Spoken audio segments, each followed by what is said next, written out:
Good afternoon, everybody. Today, the briefing will belong to General McKenzie, Commander of U.S. Central Command. General, can you hear me okay? John, I can see and hear you fine. Thank you, sir. The General will have some brief opening remarks. He'll obviously address the events in Kabul today, as well as the evacuation mission and where we are and where we're going. Then we'll take questions. I will moderate the questions as we have done before. I will call on you. Please, before you ask your question, identify yourselves and your outlet so the General has an idea of who he's talking to. And just a reminder, we've got 30 minutes and we have a hard stop at 3:30. So with that, General McKenzie, over to you, sir. John, thanks. It's a hard day today. As you know, 2 suicide bombers assessed to have been ISIS fighters detonated in the vicinity of the Abbey Gate at Hamad Karzai International Airport and in the vicinity of the Baron Hotel, which is immediately adjacent. The attack on the Abbey Gate was followed by a number of ISIS gunmen who opened fire on civilians and military forces. At this time, we know that 12 U.S. service members have been killed in the attack and 15 more service members have been injured. A number of Afghan civilians were also killed and injured in the attack. We are treating some of them aboard HKIA. Many other Afghan civilians have been taken out to hospitals in town. We're still working to calculate the total losses. We just don't know what that is right now. Their loss weighs heavily on us all, and I'll talk a little bit more about that as we go through my prepared remarks. We continue to focus on the protection of our forces and the evacuees as the evacuation continues. Let me be clear, while we're saddened by the loss of life, both U.S. and Afghan, we're continuing to execute the mission. Our mission is to evacuate U.S. citizens, third country nationals, special immigrant visa holders, U.S. Embassy staff, and Afghans at risk. Despite this attack, we are continuing the mission. The evacuation at best speed, and as of today, we have approximately 5,000 evacuees on the ramp at HKIA awaiting airlift. Since August the 14th, we've evacuated more than 104,000 civilians from HKIA, over 66,000 by the United States, and over 37,000 by our allies and partners. And that includes bringing out about 5,000 Americans. As the Secretary of State said yesterday, we believe that there are about 1,000, probably a little more than 1,000 American citizens left in Afghanistan at this point. We're doing everything we can in concert with our Department of State partners to reach out to them and to help them leave, if they want to leave. And remember, not everybody wants to leave. Yesterday, we brought in over 500 American citizens. It would be difficult to overestimate the number of unusual challenges and competing demands that our forces on the ground have faced. The threat to our forces, particularly from ISIS-K, is very real, as we have seen today. I would also like to express the sense of profound pride I have in the creative, determined, and professional way that our forces have overcome those challenges and to deliver the results that we talked about in my opening portion of the remarks, the number of people that we've been able to extract from Afghanistan. It would also be remiss of me not to mention the tremendous contributions of our many coalition partners, and they stood with us on the ground at HKIA, and also the interagency and international partners who supported the evacuation. The many soldiers, sailors, airmen, Marines, and Coast Guardsmen who supported this operation downrange across the Central Command, the European Command, and the Northern Command areas of responsibility. Moreover, this evacuation could simply not have been done without the amazing flexibility of U.S. Transportation Command and the airlift provided by the United States Air Force. No other military in the world has anything like it. I'd also like to thank the host nations that have generously provided access to their facilities for the processing, the care, and the feeding of our evacuees. I also need to acknowledge the temporary suffering that some of our evacuees have had to endure. Please know that we continue to execute our #1 mission, which is to get as many American citizens and other evacuees as possible out of Afghanistan. We also continue to expand the capacity at our intermediate facilities to ensure safe, sanitary, and humane conditions for our evacuees, while continuing to look for ultimate ways to expedite their processing and ultimate transfer to the United States or other destinations. I'd like to close out my remarks today by just taking a moment to describe the heroism that our Marines, soldiers, and sailors are exhibiting as they screen the people who are coming onto the airfield. This is close-up work. The breath of the person you are searching is upon you. While we have Overwatch in place, we still have to touch the clothes of the person that's coming in. I think you all can appreciate the courage and the dedication that is necessary to do this job and to do it time after time. Please remember that we have screened over 104,000 people. Finally, I'd like to offer my profound condolences to the families of our servicemen and women and Afghan civilians who lost their lives today. We have put more than 5,000 U.S. service members at risk to save as many civilians as we can. It's a noble mission, and today we have seen firsthand how dangerous that mission is. ISIS will not deter us from accomplishing the mission, I can assure you of that. All Americans can and should be proud of the men and women of the armed forces who are facing these dangers head on, with their international partners and all our other friends that are with us. And we appreciate your thoughts and prayers for all our service members who are carrying on this mission today. John, I'm now ready to take questions. Thank you, General. We'll start with Lita. Thank you. General McKenzie, Lita Baldor with AP, thank you for taking the time to do this. Can you give us your assessment of the ISIS threat going forward? What are you seeing on the ground now? Does this cut the evacuation short, do you believe? And are people able to get onto the airport now? And then finally, the president has warned that any attacks against the U.S. would be answered. Will this attack be answered militarily by the U.S.? So a number of questions there. Let me try to take them in order. So first of all, the threat from ISIS is extremely real. We've been talking about this for several days. We saw it actually manifest itself here in the last few hours with an actual attack. We believe it is their desire to continue those attacks, and we expect those attacks to continue. And we're doing everything we can to be prepared for those attacks. That includes reaching out to the Taliban, who are actually providing the outer security cordon around the airfield to make sure they know what we expect them to do to protect us. And we will continue to coordinate with them as they go forward. We are continuing to bring people onto the airfield. We just brought a number of buses aboard the airfield over the last couple of 3 hours. So we continue to process. We'll continue to flow people out. The plan is designed to operate while under stress and under attack, and we will continue to do that. We will coordinate very carefully to make sure that it's safe for American citizens to come to the airfield. If it's not, we'll tell them to hold, and then we'll work other ways to try to get them to the airfield. But I think our mission remains. We're still committed to flowing people out up until we terminate operations at some point, towards the end of the month. But I think we have the ability actually to do all of those things as we go forward. Let me just come back one moment. And you talked about going after ISIS. Yes, if we can find who's associated with this, we will go after them. We've been clear all along that we're going to retain the right to operate against ISIS in Afghanistan. And we are working very hard right now to determine attribution, to determine who is associated with this cowardly attack. And we're prepared to take action against them. 24/7, we are looking for them. David. General David Martin with CBS. 27 casualties is a terrible number. 12 dead. Could you explain the circumstances of these attacks which resulted in such high casualties for the U.S.?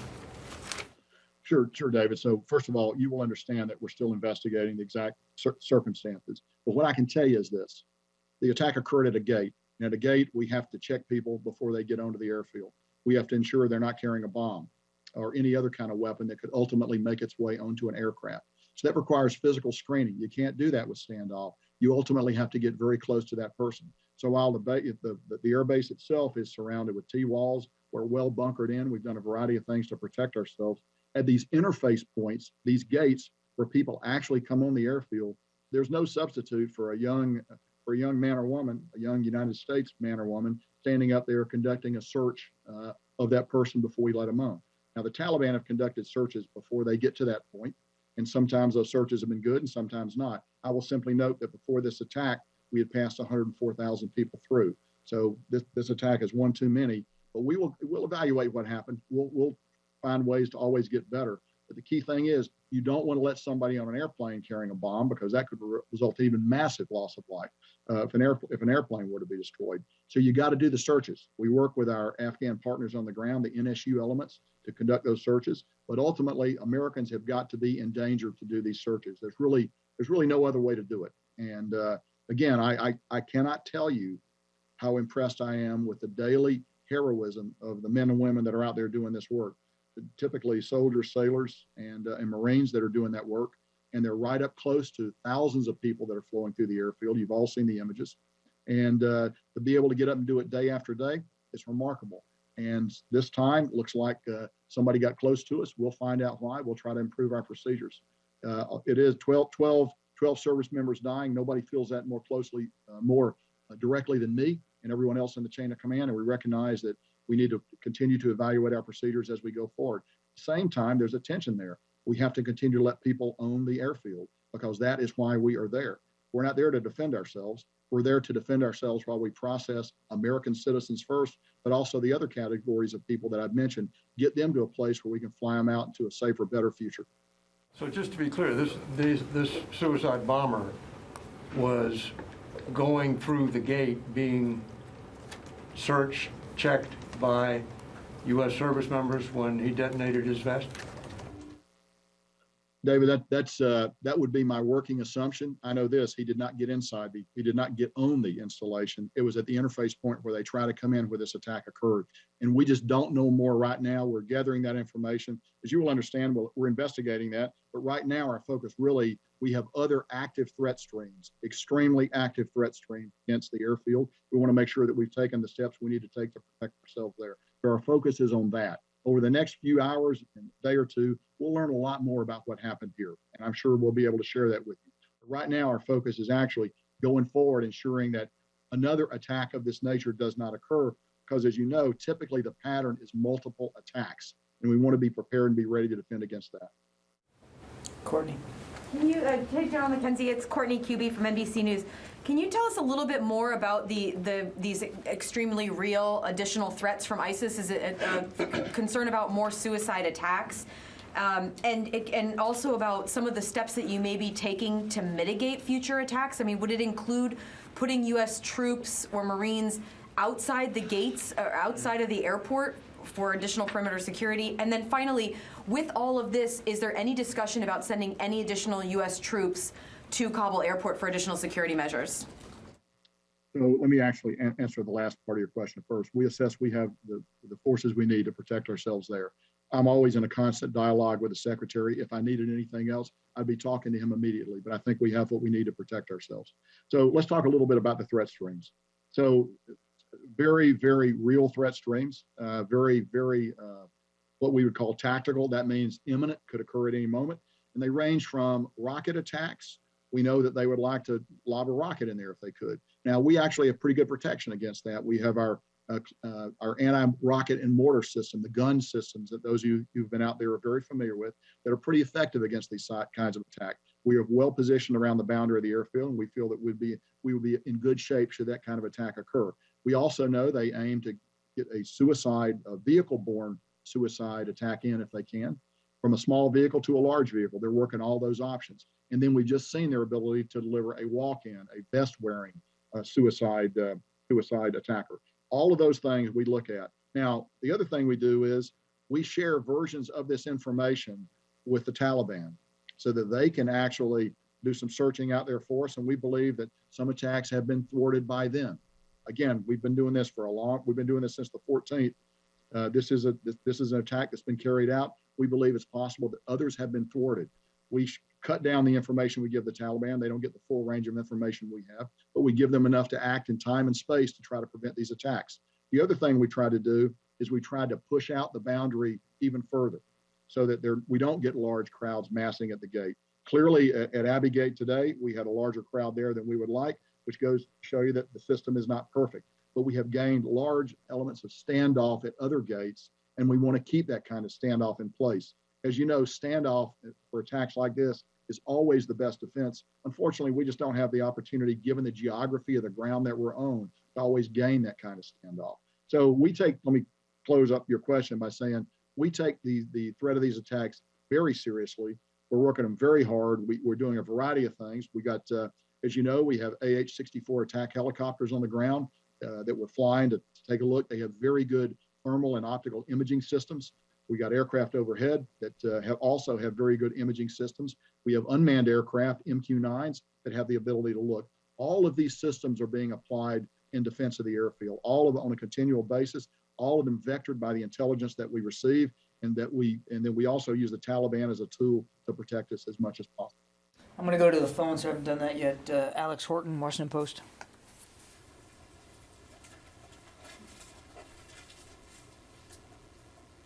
Alex, you there? Yep, just unmuting. Hey, General, this is Alex Orton with the Washington Post. Thanks for doing this. Can you give us a sense of where you are in casualty notification for these folks on the ground? How long you expect it to take, given that it's a large number? And also, can you tell us a little bit about, how the forces have reacted? You said that you introduced a little, probably more standoff at this point, but what are other measures you're taking to increase security after the attack? Sure. So I would actually defer you to the services for notification of casualties. That's a function that the services provide. And I believe that process is ongoing, but I do not have visibility on it. My visibility is fully forward against the day-to-day practical threat that we face in the theater. But there are other people who can probably then answer that question for you. I'm just not that person, Alex. So in terms of practical things that we're doing, okay, again, we've reached out to the Taliban. We've told them you need to continue to push out the security perimeter. We've identified some roads that we would like for them to close. They've identified that they will be willing to close those roads because we assess the threat of a suicide-borne vehicle threat is high right now. So we want to reduce the possibility of one of those vehicles getting close. And so we're actually moving very aggressively to do that. We talked a little bit about the overwatch that we have in place, but I'll review it again. We have our unmanned aircraft, our MQ-9s, and other unmanned drone systems that have very good optical and other means of looking down. So we look at what's happening around the gate. We try to identify patterns, and we got highly trained people that take a look at that. We also have our aircraft that we fly locally, the AH-64s that I mentioned a few moments ago, as well as other manned aircraft that come off the USS, off the carrier that we have off the Makran coast, as well as U.S. Air Force aircraft that we bring up from out of Afghanistan. Everything ranging from F-15s to AC-130 gunships. And as you know, the AC-130 gunship has a very highly capable targeting system, and it's also a very visible platform. And we know from long experience that visible demonstration of these kinds of ISR tends to dissuade the attacker because they know that if we can see them do it, we're going to strike them immediately. So we'll be prepared to do that should it become necessary to defend the base. We're looking very hard. We assess we are in a period of heightened warning right now, and we're working through that as aggressively as we can. Over. Gordon. Yeah, General, Gordon Wolf from Wall Street Journal. Can you tell us if you think that your recommendation for staying potentially after August 31st would change because of this threat stream? Or are you concerned about the threat stream? And also, the U.S. military and the Taliban have been coordinating very closely on various things. Do you still trust the Taliban, and is it possible that they let this happen? So as to whether or not they let it happen, I don't know. I don't think there's anything to convince me that they let it happen. As to whether or not I trust them, that's not necessarily that's a word I use very carefully. You've heard me say before, it's not what they say, it's what they do. They have a practical reason for wanting us to get out of here by the 31st of August, and that's that they want to reclaim the airfield. We want to get out by that day too, if it's going to be possible to do so. So we share a common purpose. As long as we've kept that common purpose aligned, they've been useful to work with. They've cut some of our security concerns down, and they've been useful to work with going forward. Now, long term, I don't know what that's going to be. I will tell you this: anytime you build a non-combatant evacuation plan like this, and you bring in forces, you expect to be attacked. So we expect, we thought this would happen sooner or later. It's tragic that it happened today. It's tragic there was this much loss of life. We are prepared to continue the mission. I've had a great opportunity to have dialogue with my chain of command on it, and I'm not going to be able to share with you what my advice has been, as you know and understand, Gordon. But I think we can continue to conduct our mission even while we're receiving attacks like this. Over. Eric? General Eric Schmidt with the New York Times. Even before today's attack, you were just 4 days or so from leaving. How soon will you have to start diminishing the evacuation flights, if indeed those can continue, to make space and time for the military retrograde, that is the withdrawal of the remaining troops there and their equipment? So Eric, without getting into specifics, I would tell you that the plan is designed to maximize throughput of evacuees even as we begin to prepare to draw down the force on the ground. So we recognize there's a need to balance the two. So we're not going to get to a point where suddenly we turn off the spigot. It will draw down as we get closer to the end date. it's not useful for me to share that date with you right now when we will begin to draw down those flights, but we will do it at some point. At the same time, I want to emphasize again, the plan is designed to maximize pushing people out, even as we reconfigure the force, continue to defend ourselves, and get ready to bring out our own equipment and ultimately our own military personnel. And General, if I could just follow up on that, will you have to also develop alternative routes beyond those that you already have to get the remaining Americans in Kabul who want to leave safely to the airport? So I would tell you that we have worked over the last week. We have brought in hundreds of Americans by working alternate routes to get them in, by establishing contact with them, by directing them down a steady different ways to get to the airport. Our task force, our JSOC element, does that on the ground very effectively in coordination with Admiral Vaisley, who's the overall commander there. So we continue to do that. That's not something that we're beginning now. We've done that all along, and we will continue to do that up until the last moment. Jennifer. General McKenzie, Jennifer Griffin, Fox News. Can you say, was there one or two suicide bombers at the Abbey Gate? And can you say for certain that it was a male bomber? And can you give us any more details about the second explosion that occurred at Barron Hotel? Was that a VBIED? Was that a car bomb? Or was that also a suicide bomber? Finally, there are State Department employees who are side by side with U.S. Marines at that gate. Were there any other U.S. citizens killed in the attack? And why were the Marines so close together that so many were killed in one strike? So we think one suicide bomb at Abbey Gate. Don't know if it was male or female. Just don't have that information. Don't know much about the second bomb, except one went off in the vicinity of the Barron Hotel, which, as you're aware, is a deeply bunkered structure. And as far as I know, there were no UK military casualties as a result of that. There may have been Afghan casualties, and I'm sure there were Afghan casualties. But it will take us a little bit of time to actually learn how many Afghans became casualties. While we took some of them on board the installation, many of them were taken to hospitals out in town. So what I see is what I get on open source reporting about the nature of those casualties. But we're trying to gather more information about it. So the last point, I would tell you, I don't know the size of the bomb, and the size of the bomb is directly related to how many people are going to be affected by the blast radius of the weapon. We are going to investigate that. As I've noted before, you're at the interface point there at these gates. Somebody's actually got to look someone else in the eyes and decide that they're ready to come in. And so we'll find out exactly what happened. But beyond that, I would not want to speculate at this time, Jennifer. Thank you. Any other American citizens from the State Department who were killed? None that I am aware of now. Okay, I need to go back to the phones. Laura Seligman. Hi, General. Thanks so much for doing this. A couple questions. First of all, can you tell me, we've heard reports of a third and possibly a fourth attack in Kabul today. Can you confirm those? And then also, can you tell us how exactly are you still conducting these evacuation flights? Are you concerned about manpads and other threats to the aircraft? First of all, indications of other attacks in Kabul, but we have not been able to run that information down. So we see it. We get open source reporting on it, but I can't confirm that there have been other attacks in Kabul away from HKIA today. We continue to take a look at that very hard.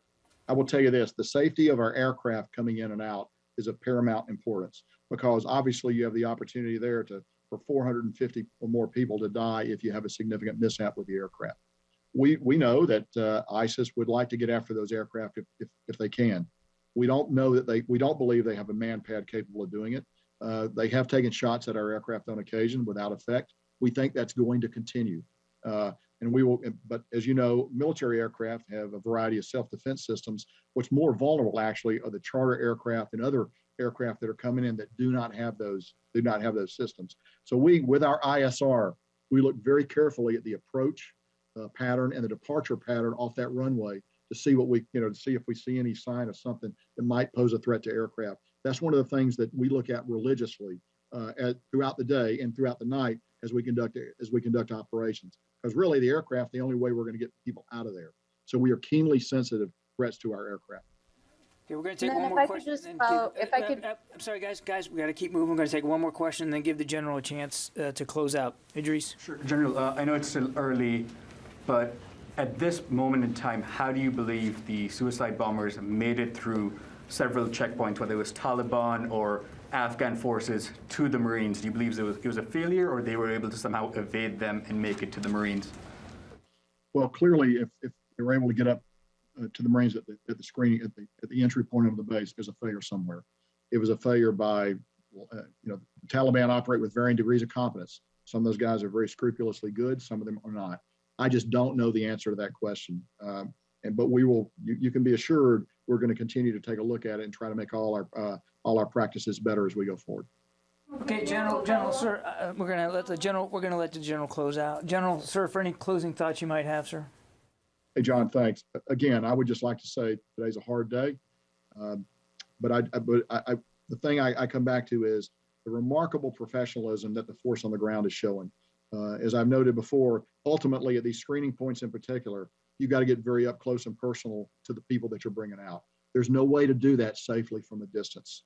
And we should all just bear in mind that we've been doing it for well over a week. We brought 104,000 people out. That's a tremendous number of contacts that every individual Marine, soldier, or sailor has had to have as we bring people aboard the airfield. It's a very heavy heart, that I do this conversation with you today. Nobody feels it more than me or the other members of the chain of command. We'll do everything we can to improve our practices there, to make sure it's as safe as possible for our folks on the ground that are doing this dirty, dangerous work. John, thanks very much. Thank you, General. Thank you all. Appreciate it.